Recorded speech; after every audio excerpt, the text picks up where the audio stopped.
Opa!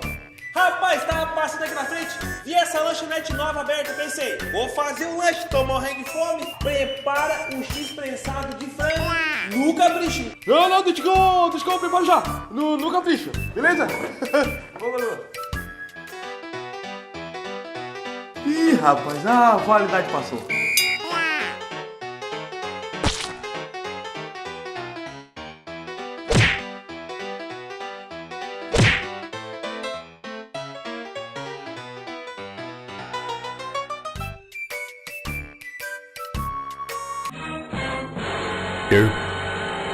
Here.